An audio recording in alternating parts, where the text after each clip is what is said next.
शरत चंद्र चट्टोपाध्याय जी द्वारा रचित उपन्यास चरित्रहीन भाग 8। सतीश के मन में दिन रात एक आग की शिखा सी जलने लगी और इस बात को वह किसी तरह अस्वीकार नहीं कर सका। उसी आग से निरंतर जलकर उसकी इतनी पुष्ट सबल देह भी शिथिल और निस्तेज होती जा रही है, यह स्पष्ट अनुभव करके सतीश घबरा उठा। बिहारी को अपने पास बुलाकर उसने कहा, सब सामान फिर एक बार बांधना बूंदना होगा रे।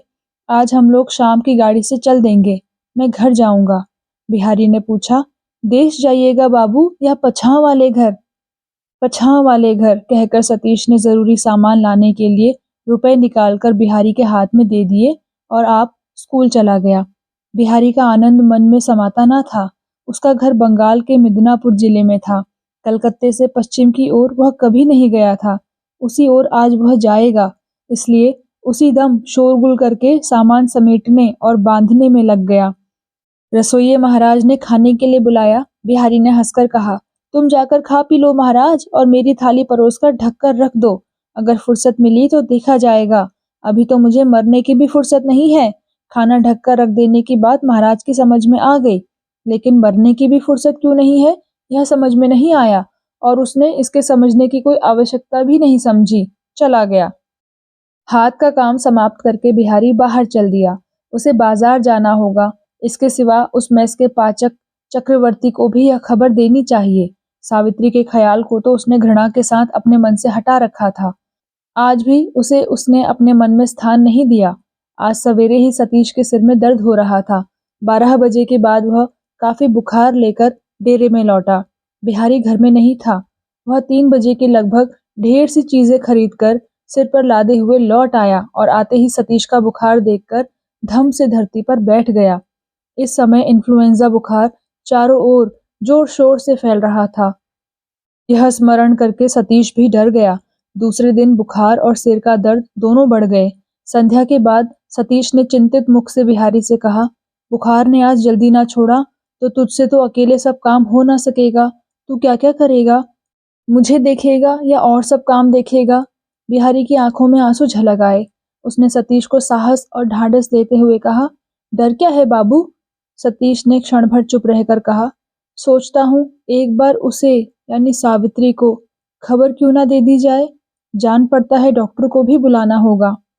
किसी भी कारण से सावित्री को बुलाने के लिए बिहारी के मन में तनिक भी इच्छा नहीं थी, किंतु उसने अपने मन के भाव को दबाकर धीमे स्वर में कहा, अच्छा जाता हूँ। तभी से सतीश उत्सुकता के साथ बिहारी के लौटने की राह देखता रहा। उसका ज्वर का कष्ट जैसे आप ही कम हो गया। लगभग 2 घंटे के बाद बिहारी अकेला ही लौट आया। सतीश आशंकापूर्ण दृष्टि से उसकी ओर ताकने लगा। बिहारी ने कहा, वह घर में नहीं है बाबूजी। सतीश ने कहा, घर में नहीं है तो फिर उस मेस में तो क्यों नहीं गया? बिहारी ने कहा, उस मेस में तो अब वह जाती नहीं, वहां की नौकरी छोड़ दी है। आज 3-4 दिन हुए, अपने घर भी नहीं गई। कोई नहीं जानता कहाँ गई। सतीश ने पूछा, उसकी मौसी मोक्षदा भी नहीं जानती? बिहारी ने कहा, जी नहीं, उससे भी कुछ नहीं कह गई। सतीश चुप हो गया। बिहारी आंसुओं को किसी तरह रोककर बाहर आकर खड़ा हो गया। सावित्री का जो इतिहास वह अभी मोक्षदा के मुंह से सुन आया था और जिस बात पर उसने निसंशय विश्वास कर लिया था, वह खबर आज इस रोगी मनुष्य के सामने किसी तरह अपनी जबान से नहीं निकाल सका। दूसरे दिन डॉक्टर आकर दवा दे गए। सतीश ने दवा की शीशी हाथ में लेकर खिड़की के बाहर फेंक दी। बिहारी अपने आंसुओं को रोककर एक बार फिर सावित्री का पता लगाने के लिए निकल पड़ा। मोक्षदा खाना पका रही थी। बिहारी ने जाकर पूछा, क्या आज भी वह नहीं आई जी? मोक्षदा ने हाथ की करछुल जिससे वह तरकारी उलट पुलट रही थी सीधी करके आंखें और मुंह लाल करके कहा, ना भैया नहीं आई। कितनी दफे तुमसे कहूं वह अब नहीं आवेगी। जब बुरे दिन थे तब मौसी थी, अब तो उसके दिन फिर गए हैं, मौज कर रही होगी। डेरे में लौट आकर बिहारी ने धीरे से कहा, आज भी सावित्री घर नहीं लौटी। 2-3 दिन में दवा न खाकर भी सतीश का बुखार उतर गया। वह खा पीकर चंगा होकर उठ बैठा। बिहारी को बुलाकर बोला, अब यहाँ नहीं रहूंगा, आज ही यहाँ से रवाना हो जाना चाहिए। सतीश उसी दिन कलकत्ता छोड़कर चला गया। सतीश के सूखे और दुर्बल चेहरे की ओर देखकर उपेंद्र ने कहा, भैया क्या यही तुम्हारे डॉक्टरी सीखने का नमूना है? सतीश ने हंसकर कहा, हो नहीं सका उपेंद्र दादा। उपेंद्र ने विस्मय के साथ कहा। हो नहीं सका कि क्या माने रे? सतीश ने लज्जित भाव से कहा। डॉक्टरी पढ़ना मेरे बस की बात नहीं है उपेंद्र दादा।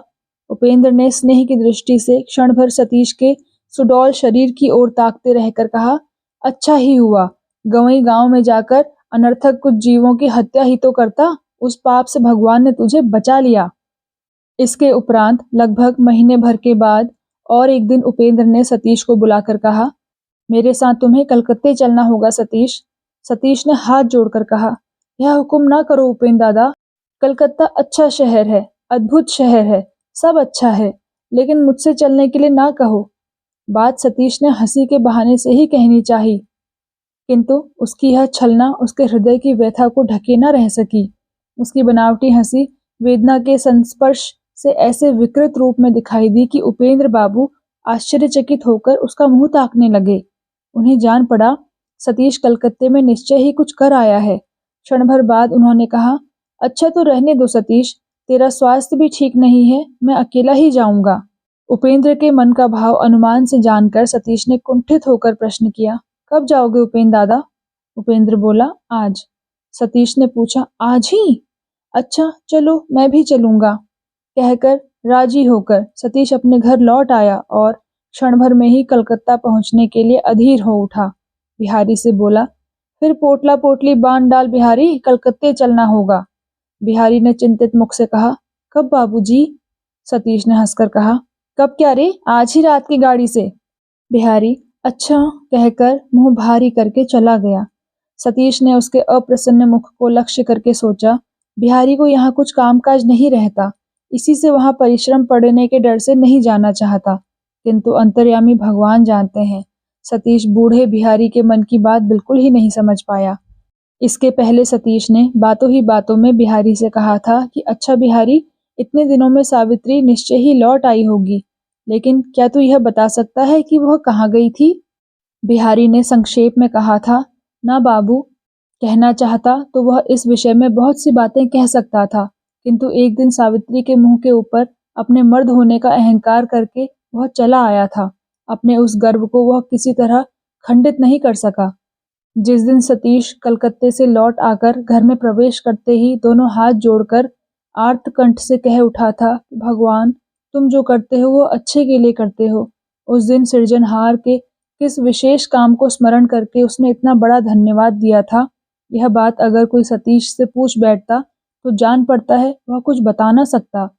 अथच वह निश्चित रूप से जानता था कि कितने बड़े संकट के मुंह से निकलकर वह निरापद लौट आ सका है, कितने बड़े और कठिनाई से काटे जा सकने वाले जाल के फंदे को कितनी सहज में छिन्न भिन्न करके उससे बाहर निकल आया है। अपने इस सौभाग्य को उसने कृतज्ञता के साथ ही ग्रहण करना चाहा था, किंतु हृदय के भीतर रहने वाले उसके अबोध मन ने उधर आंख उठाकर भी नहीं देखा। वह औंधा पड़कर दिन रात एक ही भाव से रोता हुआ बिता रहा था।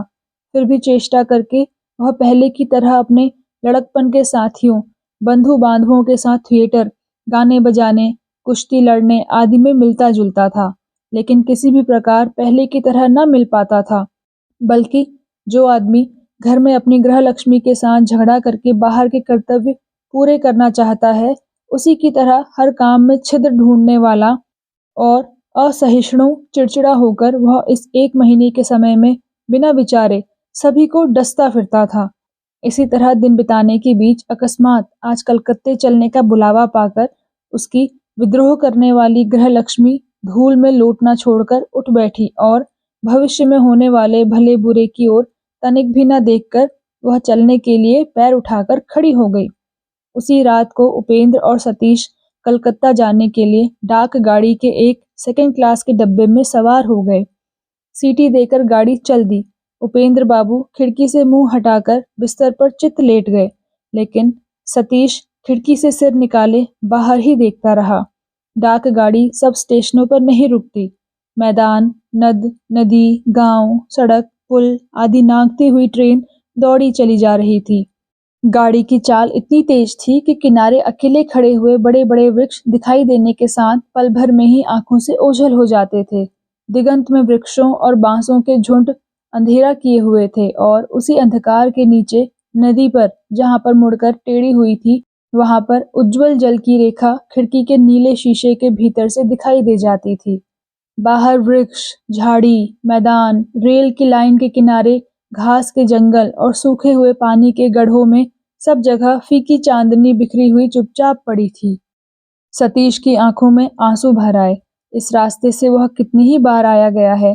इस निस्तब्ध शांत प्रकृति को वह कितनी ही बार ऐसी ही फीकी चांदनी के प्रकाश में लेटी हुई देख गया है, किंतु किसी दिन उसका ध्यान इस तरह उसकी ओर नहीं गया।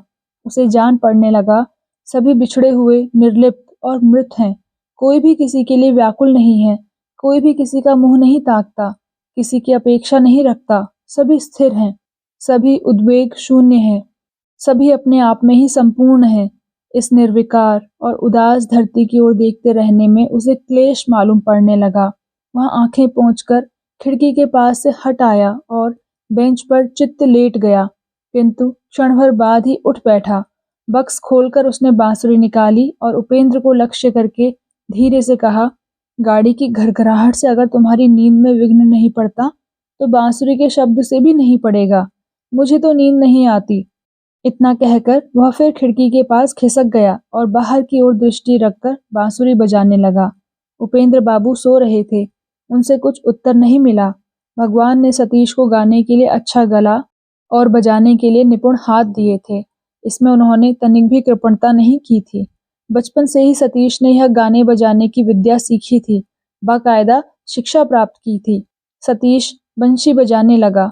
उस शुद्ध, अनिर्वचनीय, मनोहर संगीत की खूबी को समझने वाला वहां कोई और नहीं था। केवल बाहर आकाश में खंडित चंद्रमा उस संगीत से मुग्ध होकर उसके पीछे पीछे दौड़ने लगा और पृथ्वी पर सोई हुई चांदनी की नींद उचट गई। धीरे धीरे गाड़ी की चाल जब धीमी हो चली और मालूम पड़ा कि स्टेशन निकट आ गया है, तब सतीश ने बजाना बंद करके बांसुरी रख दी। उपेंद्र जम्हाई लेकर उठ बैठे और बोले, बस अगर कुछ सीखना होगा तो बांसुरी बजाना ही सीखूंगा। उस दिन तेरा सितार सुनकर बेकार एक सितार खरीद लाया, रुपए मिट्टी में मिल गए। सतीश ने हंसकर कहा, दोहाई है उपेंद्र दादा, अब कहीं शहनाई ना खरीद लाना। घर में बैठकर शहनाई बजाना सीखोगे तो मोहल्ले वाले घर से भाग खड़े होंगे। उपेंद्र ने तनिक भी कुंठित ना होकर कहा, ना, सीखूंगा तो तेरे ही घर में बैठकर सीखूंगा। दोनों जने हंसने लगे। दूसरे दिन बहुत दिन चढ़े गाड़ी हावड़े पर आकर रुकी। उपेंद्र ने सतीश से पूछा, तू कहाँ जाएगा? सतीश ने विस्मित होकर कहा, वाह जी, जाऊंगा कहाँ, तुम्हारे ही साथ चलूंगा। उपेंद्र ने कहा, और कोई ठिकाना नहीं है? सतीश ने कहा, तुम भी खूब आदमी हो दादा। इस संबंध में फिर कोई बात नहीं हुई। स्टेशन पर उतरते ही एक साहबी पोशाक पहने बंगाली ने आगे बढ़कर उपेंद्र से हाथ मिलाया। यह उपेंद्र के लंगोटिया यार थे। नाम था ज्योतिष चंद्र राय, बैरिस्टर थे। उपेंद्र का तार पाकर उन्हें लेने आए थे। बाहर उनकी गाड़ी खड़ी थी। जो कुछ थोड़ा बहुत सामान था वह कुली ने गाड़ी के ऊपर चढ़ा दिया। तीनों जने गाड़ी के भीतर बैठे। बिहारी कोच बक्स पर जा बैठा। कोचवान ने गाड़ी हाँक दी। कई सड़कें और गलियां पार करके गाड़ी एक बड़े बड़े खंभों पर टिके बरामदे वाले मकान के सामने आकर खड़ी हो गई। तीनों जने उतर पड़े। संध्या होने में अब देर नहीं। उपेंद्र और सतीश पाथुरिया घाट की एक बहुत तंग गली के मोड़ पर आकर खड़े हो गए। उपेंद्र ने कहा, जरूर यही गली है। सतीश ने संदेह प्रकट किया, कहा, इस गली के भीतर मनुष्य नहीं रह सकता, यह कभी नहीं है, आप भूलते हैं दादा। टूटी फूटी दीवार में एक टिन का तख्ता लगा था। बहुत संभव है कि उसमें कभी इस गली का नाम लिखा रहा हो, पर अब तो उसमें कुछ भी नहीं पढ़ा जाता। सतीश ने कहा, अच्छी तरह जाने बूझे बिना इस गली में घुसना ठीक नहीं, यह पाताल में प्रवेश करने की सुरंग भी हो सकती है। उपेंद्र ने हंसकर कहा, अच्छा तो तू यहाँ खड़े रहकर पहरा दे, मैं गली के भीतर घुसकर देख आऊं।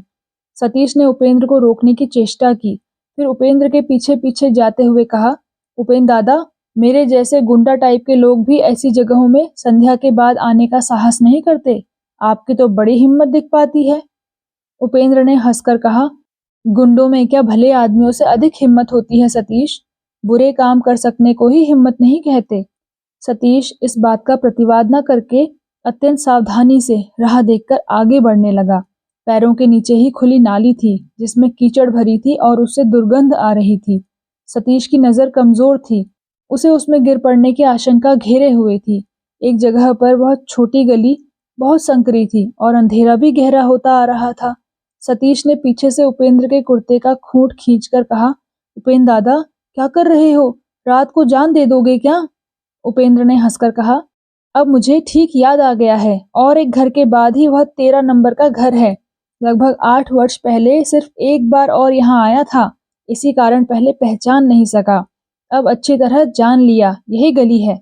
सतीश को विश्वास नहीं हुआ, बोला, यह राह जरूर है, किंतु हमारे तुम्हारे लिए नहीं है। जिन लोगों के लिए खास करके यह राह बनाई गई है, उनमें से किसी के साथ मुठभेड़ हो गई तो इस जाड़े की रात में नहाकर जान देनी पड़ेगी। अभी कुशल है, आओ लौट चलें। उपेंद्र ने कुछ जवाब नहीं दिया। वे सतीश का हाथ पकड़कर एक तरह से उसे खींचते हुए आगे बढ़े। कुछ और आगे बढ़कर एक घर के सामने आकर खड़े हो गए। सतीश से बोले, तू सिगरेट पीता है, तेरी जेब में दिया सलाई होगी, एक सलाई जला तो देखो इस घर का नंबर क्या है। सतीश ने दिया सलाई जलाकर अच्छी तरह नंबर जांच कर देखा, फिर कहा, नंबर तो अच्छी तरह पढ़ा नहीं जाता, लेकिन दरवाजे के चौखटे पर खड़िया से 13 का अंक स्पष्ट लिखा हुआ है। तुम्हारा कहना ठीक जान पड़ता है, किंतु मैं पूछता हूँ, घर का नंबर 13 हो या 93, यहाँ तुम्हारा प्रयोजन क्या हो सकता है? उपेंद्र इसका उत्तर न देकर पुकारने लगे, हारान दादा, ओ हारान दादा। ऊपर नीचे पास दूर सब जगह अंधकार था, कहीं से कोई आवाज नहीं। सतीश डर गया। उपेंद्र फिर पुकारने लगे। बहुत देर में ऊपर की एक खिड़की थोड़ी सी खुली। किसी स्त्री की आवाज आई, कौन है? उपेंद्र ने कहा, दरवाजा खोल देने के लिए कहिए। हारान दादा कहाँ हैं? स्त्री ने कहा, आती हूँ, जरा ठहरिए। थोड़ी देर बाद ही दरवाजा खोलने के शब्द के साथ प्रकाश की एक रेखा राह में दिखाई दी। उपेंद्र दरवाजा ठेलकर चौखट के ऊपर खड़े होकर सन्नाटे में आ गए। वही स्त्री किवाड़े खोलने के लिए आई थी। मिट्टी के तेल की जलती हुई कुप्पी हाथ में लिए खड़ी थी। सिर के ऊपर जरा सा आंचल था और उसके अंदर यत्न से गूंथी गई चोटी का एक हिस्सा दिखाई पड़ रहा था। देखा गया, चोटी का एक केश भी अस्त व्यस्त नहीं है। निर्दोष सुंदर मुख के ऊपर हाथ की कुप्पी का प्रकाश पड़ने से दोनों भौहों के बीच गहरे हरे रंग की टिकली चमक उठी और उसी टिकली के कुछ नीचे झुकी हुई आंखों के भीतर से बिजली की एक लहर सी दौड़ गई। चारों ओर के घने अंधकार में उस बिजली की अपूर्व चमक क्षण भर के लिए सतीश और उपेंद्र दोनों को जैसे एक चक्कर में डाल गई। सतीश ने स्पष्ट देख पाया कि उस रूपवती नारी के दोनों होठों में हंसी की रेखा बाधा पाकर बार बार लौट जाती है। सतीश ने उपेंद्र के शरीर को ठेलकर उसे सचेत किया। उपेंद्र जैसे चौंक पड़े और हड़बड़ाकर कह उठे, हारान दादा कहाँ हैं? सुंदरी ने कहा, वह ऊपर हैं, उठ बैठ नहीं सकते। माँ भी 7-8 दिन से बीमार हैं। घर में केवल मैं ही बीमारी से बची हूँ। आप उपेंद्र बाबू ही हैं ना? हम लोगों ने आशा की थी कि आप कल आवेंगे, इसी से तैयार न थे। रसोई घर में रहने पर इस तरफ की आहट नहीं मिलती, आवाज सुन नहीं पड़ती, बहुत देर और जोर से पुकारने की जरूरत होती है। ऊपर चलिए, यहाँ बड़ी ठंड है। इतना कहकर राह दिखाने के लिए वह नारी ऊपर जाने की सीढ़ियों पर चढ़ने लगी। 2-3 सीढ़ी चढ़कर घूमकर हाथ की रोशनी नीचे की ओर करके बोली, संभल कर चढ़िएगा। जगह जगह सीढ़ियों की ईंटें निकल गई हैं। दोनों मित्रों ने सीढ़ियों की ओर देखते ही समझ लिया कि जो आशंका प्रकट की गई है वह निर्मूल नहीं है। अतएव वे सावधान होकर चढ़ने लगे। मकान पक्का और पुराना था। पहले ऊपर के खंड में 4-5 कमरे थे। उनमें से 2 तो गिरकर एकदम बेकार हो गए और एक आने वाली बरसात में गिर जाने के लिए बिल्कुल तैयार खड़ा है। बाकी 2 में से सामने की ओर जो कमरा था उसी में तीनों जनों ने प्रवेश किया। उनके भीतर पैर रखते ही यह समझ में आया कि यह बिल्कुल ही अनधिकार प्रवेश हुआ है। चूहों के झुंड उस समय पुराने जीर्ण बेकार गद्दे और तकियों में से रुई निकाल निकाल कर कमरे भर में बिखराते हुए इधर उधर मनमानी दौड़ लगा रहे थे। असमय में रोशनी के साथ ही जन समागम देखकर विक्षुब्ध होकर वे ची ची करके इधर उधर भागने लगे। सारे कमरे में टूटी फूटी मेज कुर्सियां, टूटे लकड़ी के संदूक, टूटे टीन के ट्रंक, खाली शीशियां और बोतलें तथा और भी न जाने क्या क्या कितना घर की सजावट का रद्दी सामान इधर उधर अस्त व्यस्त फैला पड़ा था। उसी कमरे में एक किनारे एक तख्त पड़ा हुआ था। फटे गद्दे, तोशक, तकिए आदि उसी पर ढेर थे, जिन्हें जबरदस्ती एक तरफ ठेलकर तख्त के एक हिस्से में एक चटाई बिछा दी गई थी, आने वाले अभ्यागतों के बैठने के लिए। उस स्त्री ने फर्श के ऊपर मिट्टी के तेल की डिब्बी रखकर कहा, जरा ठहरिए, मैं खबर दे आऊं। यह कहकर वह जैसे ही कमरे के बाहर गई, वैसे ही सतीश जूते पहने हुए उस अभ्यागतों के लिए बिछे हुए आसन पर उछलकर जा खड़ा हुआ। उपेंद्र त्रस्त होकर कह उठे, यह क्या कर रहा है रे? सतीश ने अस्पष्ट स्वर में झिड़की दी, कहा, पहले प्राणों की रक्षा हो ले, फिर भद्रता की रक्षा होगी। देखते नहीं हो, पैरों के पास रोशनी देखकर कमरे भर के सांप बिच्छू धावा बोल देंगे। सतीश ने ऐसा डराया कि सोचने और बहस करने का मौका नहीं रहा। उपेंद्र भी उछलकर जूते पहने ही तख्त के ऊपर खड़े हो गए। तख्त की उस तंग जगह में स्थानाभाव के कारण दोनों मित्र जब एक दूसरे को ठेल रहे थे, उसी समय वह स्त्री आई और दरवाजे के सामने खड़ी होकर खिलखिलाकर हंस उठी। ये दोनों आदमी डर गए हैं, यह उस स्त्री से छिपा नहीं रहा। उसने कहा, यह मेरे ससुर की देहली है, आप लोग बेइज्जती कर रहे हैं। उपेंद्र अप्रतिभ होकर चटपट उतर पड़े और सतीश के ऊपर बहुत खींचकर बड़बड़ाने लगे, तूने ऐसा डरा दिया। सतीश नहीं उतरा, किंतु विनय की मुद्रा में बोला, डरू ना तो क्या करूं उपेंद्र दादा। यह ठीक है कि मेरी विद्या चाणक्य की नीति के श्लोकों तक ही सीमित है, किंतु मैं प्राण बचाने को अतिश्रेष्ठ धर्म समझता हूँ।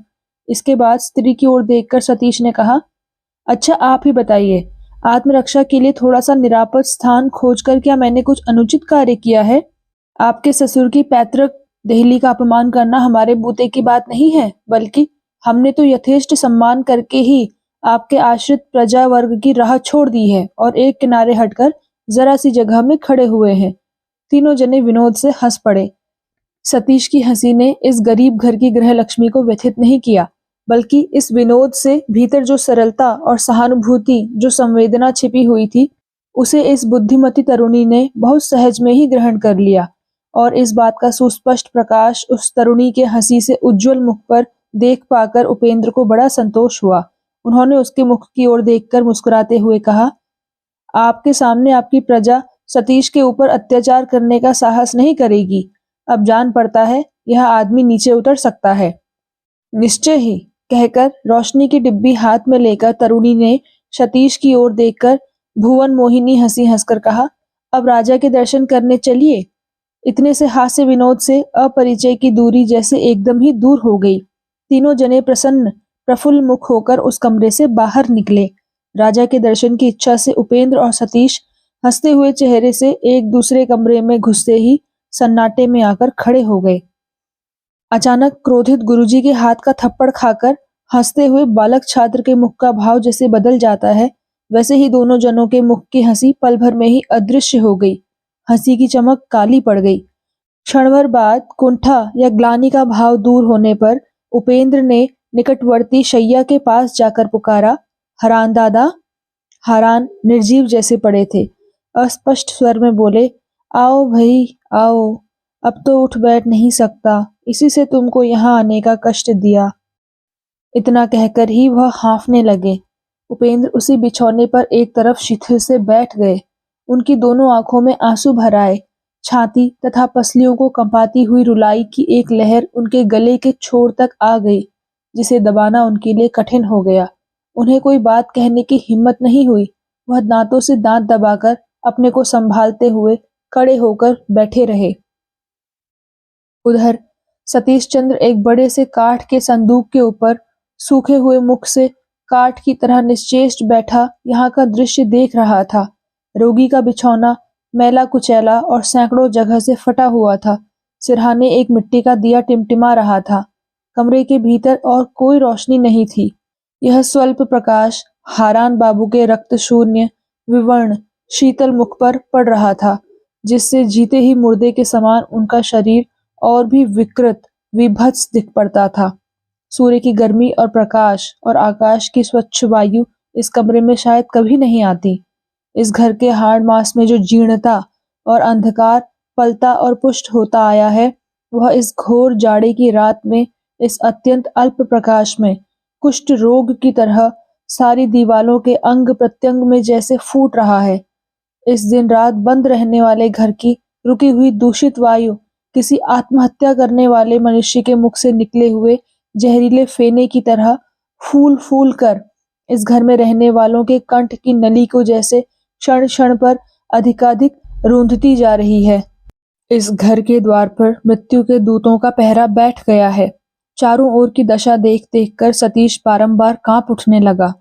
उसका जी चाहने लगा कि वह चिल्लाकर यहाँ से भाग खड़ा हो और सीधे सड़क पर जाकर दम ले, तभी उसको चैन और शांति मिलेगी। यहाँ ऐसे घर में मनुष्य कैसे जीता रहता है। थोड़ी ही दूर पर तरुणी खड़ी थी, जो इन्हीं मरणासन हारान बाबू की पत्नी और इस घर की बहू थी। उसकी ओर एक बार नजर डालते ही सतीश जैसे और भी डर गया। कहाँ गया उसका अनुपम रूप, कहाँ गई उसकी वह भुवन मोहिनी हंसी। सतीश की दृष्टि के सामने जैसे प्रेत लोक की पिशाचिनी प्रकट हो गई। वह सोचने लगा, जिसके स्वामी की यह दशा है, वह हंसती बोलती है, हंसी विनोद में योग देती है, रच रच कर जूढ़ा बांधती है, माथे पर टिकली लगाती और सिंगार करती है। क्षण भर के लिए सारी नारी जाति के ऊपर सतीश के मन में घृणा उत्पन्न हो गई। इसी समय हारान ने पुकारा, किरण, माँ को मालूम है कि उपेन आए हैं? बहू ने पास आकर पति के कानों के पास झुककर धीरे धीरे कहा, माँ सो रही हैं। डॉक्टर कह गए हैं कि उन्हें जगाया ना जाए, आराम करने दिया जाए। हारान बाबू का मुख विकृत हो उठा। वह चिल्ला उठे, चूल्हे में जाए डॉक्टर, तुम जाकर जगा दो और कह दो उपेन बाबू आए हैं। उपेंद्र बाबू पास ही बैठे सब सुन रहे थे। वह व्यग्र होकर कह उठे, आज रात को उन्हें जगाने और सूचना देने की कोई जरूरत नहीं है हारान दादा, कल सवेरे देखा जाएगा। उपेंद्र समझ गए कि लगातार रोग भोगते भोगते हारान बाबू बहुत चिड़चिड़े हो गए हैं। इसी से उस निरपराध सेवा परायण नारी का अकारण तिरस्कार होते देखकर उन्हें व्यथा का अनुभव हुआ। उन्होंने इशारे से बहू को सांत्वना देने के इरादे से उसकी ओर देखा, पर कुछ ना देख पड़ा। किरणमयी सिर झुकाए हुए थी, इसलिए उसके चेहरे पर दीपक का प्रकाश नहीं पड़ रहा था। क्षण भर बाद ही क्रोधित बहू तेजी से उस कमरे के बाहर निकल गई। उपेंद्र बाबू उदास होकर बैठे रहे और हारान बाबू पहले की तरह हांफने लगे। कमरे का सन्नाटा सतीश को और भी भयानक जान पड़ने लगा। थोड़ी देर बाद हारान ने हाथ बढ़ाकर उपेंद्र के शरीर को छूकर अपने पास खिसक आने का इशारा किया। फिर बहुत ही क्षीण स्वर में पूछा, 7-8 साल में भेंट हुई है, क्या इस बीच में तुम्हारा वहां आना नहीं हुआ? इस बीच उपेंद्र को अनेक बार कलकत्ते आना पड़ा था, किंतु इस समय वह इसे स्वीकार नहीं कर सके। बोले, बीमारी क्या है हारान दादा? हारान ने कहा, वही बुखार खांसी, अब इसकी चर्चा चलाने की जरूरत नहीं, सब समाप्त हो गया। जब तक सांस चलती है तभी तक। उधर कांट के संदूक पर बैठे हुए सतीश ने मन ही मन सिर हिलाकर इसका अनुमोदन किया। हारान ने कहा, मुझे भी तुम्हारा ख्याल नहीं आया, समय रहते ख्याल आता तो शायद कुछ काम बन सकता था। फिर क्षण भर चुप रहकर कहा, काम और क्या बनता, खैर इन बातों को जाने दो। अब एक काम करो भाई, मेरा 1-2 हजार रुपए का जीवन बीमा किया हुआ है और यह पुराना टूटा फूटा घर है। तुम वकील हो, ऐसी लिखा पढ़ी कर दो जिससे यह सब कुछ तुम्हारी ही देख रेख में और तुम्हारे ही अधिकार में रहे। मरने के पहले मैं यह संपत्ति और अपनी बूढ़ी माँ तुमको सौंप जाना चाहता हूँ। उपेंद्र ने पूछा, और तुम्हारी स्त्री? हारान ने कहा, मेरी स्त्री किरण? हाँ, वह तो है ही, उसके माँ बाप कोई जीवित नहीं है, उसे भी देखना। उपेंद्र एकटक मृत्युशैया पर पड़े हुए कुछ देर के मेहमान हारान बाबू के मुख की ओर देखते हुए कुछ सोचने लगे। सतीश ने जेब से घड़ी निकाल कर देखी। वह उठ खड़ा हुआ और बोला, दादा, रात के 10 बज गए, वहां लोग हमारे लिए चिंतित हो रहे होंगे। हारान ने सतीश की ओर देखकर पूछा, यह कौन है उपेन? उपेन ने कहा, यह मेरे एक मित्र हैं, हम दोनों एक साथ कलकत्ते आए हैं। अच्छा, तो अब जाता हूँ हारान दादा, कल सवेरे ही फिर आऊंगा। हारान ने कहा, नहीं, कल नहीं, कागज तैयार करके परसों आना, जो कुछ मुझे कहना है वह उसी दिन कह दूंगा। यहाँ तुम कहाँ ठहरे हो? उपेंद्र ने कहा, शहर के एक सिरे पर एक मित्र के यहाँ ठहरा हूँ। उपेंद्र जब जाने को उद्यत हुए तब हारान ने पुकारा, किरण। उपेंद्र ने चटपट बाधा देकर कहा, रहने दो हारान दादा, सतीश की जेब में दिया सलाई का डिब्बा है, उसकी रोशनी में हम मजे से उतरकर चले जा सकेंगे। जान पड़ता है वह किसी काम में लगी हुई हैं। इसके उत्तर में हारान ने कुछ कहा जो कुछ समझ में नहीं आया। सतीश ने बाहर निकलने के लिए किवाड़ खोले तो जान पड़ा कोई जैसे तेजी के साथ वहां से खिसक गया। सतीश डरकर पीछे हट गया। उपेंद्र ने पूछा, क्या है सतीश? सतीश ने कहा, कुछ नहीं, तुम आओ। इतना कहकर सतीश उपेंद्र का हाथ पकड़कर बाहर आ खड़ा हुआ। कैसा घना अंधकार है, एक तो कृष्ण पक्ष, फिर आकाश में बादल घिरे हुए, उस पर चारों ओर के ऊंचे मकानों ने जैसे उस अंधकार को चारों ओर से ठेल कर नीचे के तंग आंगन के ऊपर इस टूटे फूटे खुले बरामदे के भीतर एकदम जमा कर दिया है। दोनों जने अंदाज से सीढ़ियों के पास जैसे आए वैसे ही उन्होंने देखा नीचे वही मिट्टी के तेल से जलने वाली कुप्पी रखकर किरणमयी स्थिर होकर बैठी है। उनके पहुंचते ही किरण उठ खड़ी हुई, बोली, मैं रोशनी दिखाती हूँ, संभाल कर उतर आइए, मैं आप ही लोगों की प्रतीक्षा में बैठी हूँ। इस अंधेरी जाड़े की रात में, इस दुरंत जाड़े पाले में, सील से भरी भीगी धरती के ऊपर अकेली बहू को अपनी अपेक्षा में बैठी हुई देखकर और उसके सिर पर आए हुए वैधव्य की याद करके उपेंद्र की आंखों में आंसू भर आए। सदर दरवाजा अभी तक खुला पड़ा था। नीचे उतरते ही सतीश एकदम गली में आकर खड़ा हो गया, किंतु उपेंद्र पीछे से बाधा पाकर घूमकर खड़े हो गए। उन्होंने देखा किरणमयी अपने दोनों करुण किंतु तीव्र दृष्टि वाले नेत्र उनके मुंह पर जमाकर एक विशेष भावभंगी से खड़ी हुई है। क्षण भर के लिए यह किंग कर्तव्य विमूढ़ से निश्चल खड़े रहे। किरण ने पूछा, उपेंद्र बाबू, आप हमारे कौन हैं? उपेंद्र को नहीं सूझा कि वह इस अद्भुत प्रश्न का क्या उत्तर दे। किरण ने फिर समझाकर कहा, आप मेरे स्वामी के क्या कोई सगे आत्मीय हैं? इस घर में ब्याह कर आए मुझे इतने दिन हुए, किंतु किसी दिन आपका नाम ना सुना उनके मुंह से, ना माँ के मुंह से। केवल उस दिन सुना जिस दिन आपके यहाँ से चिट्ठी लिखी गई, इसी से पूछती हूँ। बाहर से सतीश ने पुकारा, उपेंद्र दादा आओ ना। उपेंद्र ने किरण से कहा, ना, मैं आत्मी नहीं हूँ, मगर हाँ, एक विशेष मित्र हूँ।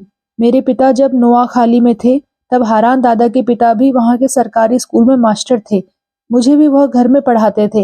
हारान दादा और मैं दोनों बहुत दिन तक एक साथ पढ़े हैं।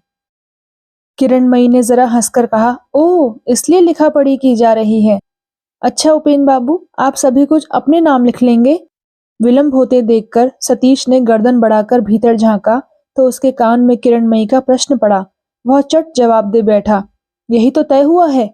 हारान बाबू के कमरे से बाहर निकलते समय कौन दरवाजे के पास से तेजी के साथ हट गया था, यह सतीश ने पहले ही समझ लिया था।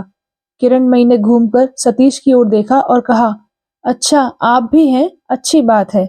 इतने दिन इतना कष्ट उठाकर भी किसी तरह दोनों वक्त दो मुट्ठी अन्न मिल जाता था, अब उसका भी ठिकाना न रहेगा। अब राह राह भटकना पड़ेगा। यही हो, आप ही लोग सब हिस्सा बांट कर लें। उपेंद्र सन्नाटे में आ गए। सतीश ने जवाब दिया, जिसकी चीज है वही अगर दे जाए तो फिर कोई कुछ नहीं कह सकता। किरणमयी की दोनों आंखें आग की तरह जल उठी। उसने कहा, मैं कह सकती हूँ।